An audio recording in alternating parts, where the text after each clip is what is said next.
বন্ধুরা, আজকের ভিডিওতে যে দুটি ওষুধ নিয়ে কথা বলবো তার মধ্যে একটি হচ্ছে কার্মোজাইম সিরাপ আর আরেকটি হচ্ছে কার্মোজাইম এনএক্সজি সিরাপ। তো এই দুটি সিরাপে কিন্তু ম্যান্ডাইন কোম্পানি তৈরি করে। আর এই দুটি সিরাপের মধ্যে কী পার্থক্য, আজকের এই ভিডিওর মেন উদ্দেশ্য এটাই যে আপনাদের সামনে আমি তুলে ধরবো যে কার্মোজাইম সিরাপ আর কার্মোজাইম এনএক্সজি সিরাপের মধ্যে কী পার্থক্য আছে।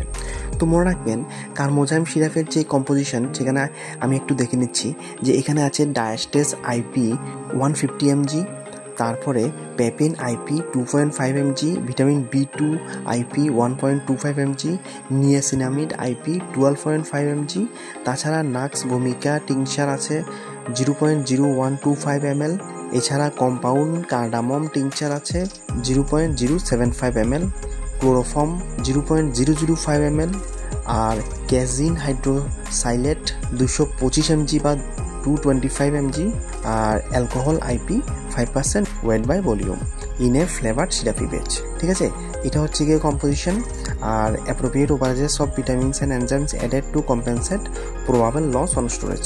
যেটা অর্থ হলো গিয়ে যে স্টোরেজে রাখলে যে ভিটামিনস আর এনজাইমগুলি যে লস হয়ে যায় সেই লসেসটা কম্পেনসেট করার জন্য বা ঘাটতিটা পূরণ করার জন্য কিছু ওভারেজেস বা কিছু এক্সট্রা অ্যাড করা আছে। ঠিক আছে, এটা হচ্ছে গিয়ে কার্মোজাইম সিরাপের কম্পোজিশন। আর যদি কার্মোজাইম এনএক্সজি সিরাপের কম্পোজিশন দেখি তাহলে এখানে আছে ডায়াস্টেস আইপি 75 mg, আর পেফিন আইপি 60 mg, আর কালার্স অ্যাড করা আছে ইন এ ফ্লেভার্ড সিরাপি বেচ।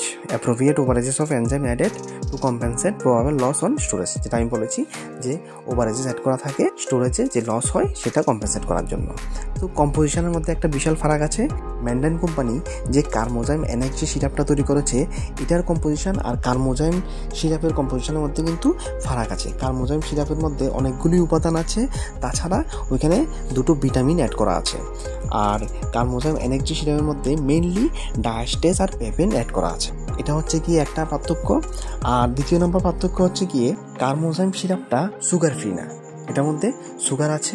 আর যে কার্মোজাইম এনএক্সজি সিরাপ এটার মধ্যে ইনস্ট্রাকশন দেওয়া আছে যে নো অ্যাডেড সুগার, মানে এটার মধ্যে সুগার নেই বা এটা সুগার ফ্রি, বা যারা ডায়াবেটিক পেশেন্ট তারা কিন্তু কার্মোজাইম এনএক্সজি সিরাপটা ব্যবহার করতে পারবে।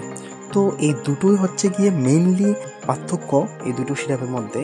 তো কার্মোজাইম সিরাপ আর কার্মোজাইম এনএক্সজি সিরাপের মধ্যে এই প্রধান দুটো পার্থক্যই মেইন। তো এই ইনফরমেশনগুলি আপনাদের সঙ্গে শেয়ার করা এই ভিডিওর উদ্দেশ্য ছিল। তো বন্ধুরা, চ্যানেলে যদি নতুন এসে থাকেন তাহলে চ্যানেলটি অবশ্যই সাবস্ক্রাইব করে রাখবেন এই ধরনের মেডিসিনের ইনফরমেশনগুলি ফ্রিতে কন্টিনিউ পাওয়ার জন্য। তো এই ভিডিওতে অতটুকুই। যদি কোনো কনফিউশন থাকে, যদি কিছু জানতে চান, কমেন্টসে অবশ্যই বলবেন। ভিডিওটি দেখার জন্য অসংখ্য ধন্যবাদ।